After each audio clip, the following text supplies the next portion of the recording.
There's no feeling more intense than starting over. If you deleted your homework the day before it was due, as I have, or if you left your wallet at home and you have to go back after spending an hour in the commute. If you won some money at the casino and then put all your winnings on red but it came out black. If you got your best shirt dry cleaned before a wedding and then immediately dropped food on it.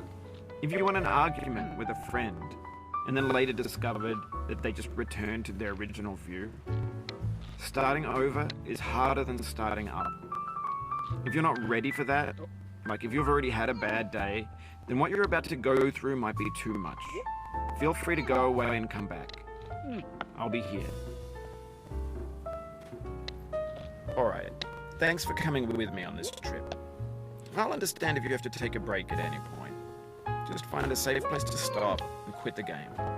Don't worry, I'll save your progress, always, even your mistakes.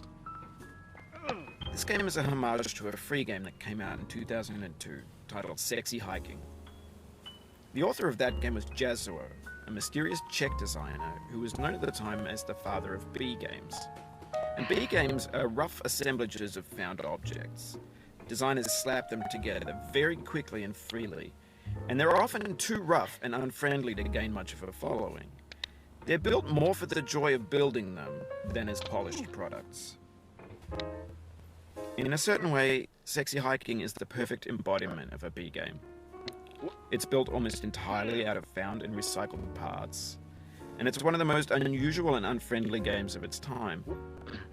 In it, your task is simply to drag yourself up a mountain with a hammer.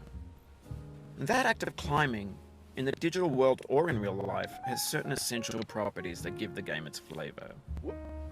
No amount of forward progress is guaranteed. Some cliffs are too sheer or too slippery, and the player is constantly, unremittingly in danger of falling and losing everything.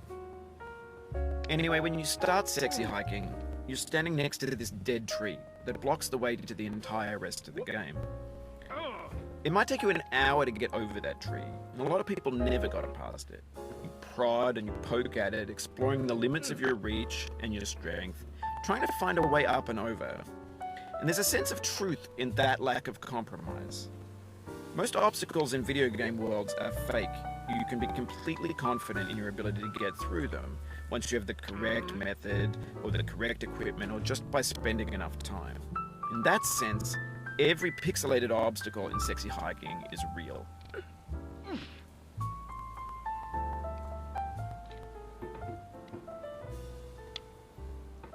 The obstacles in Sexy Hiking are unyielding, and that makes the game uniquely frustrating.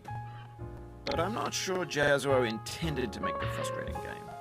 The frustration is just essential to the act of climbing, and it's authentic to the process of building a game about climbing. A funny thing happened to me as I was building this mountain. I'd have an idea for a new obstacle, and I'd build it, test it, and it would usually turn out to be unreasonably hard.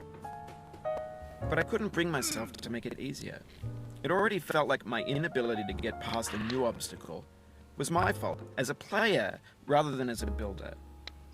Imaginary mountains build themselves from our efforts to climb them, and it's our repeated attempts to reach the summit that turns those mountains into something real. When you're building a video game world, you're building with ideas, and that can be like working with quickset cement. You mold your ideas into a certain shape that can be played with, and in the process of playing with them, they begin to harden and set until they're immutable, like rock. And at that point, you can't change the world, not without breaking it into pieces and starting fresh with new ideas.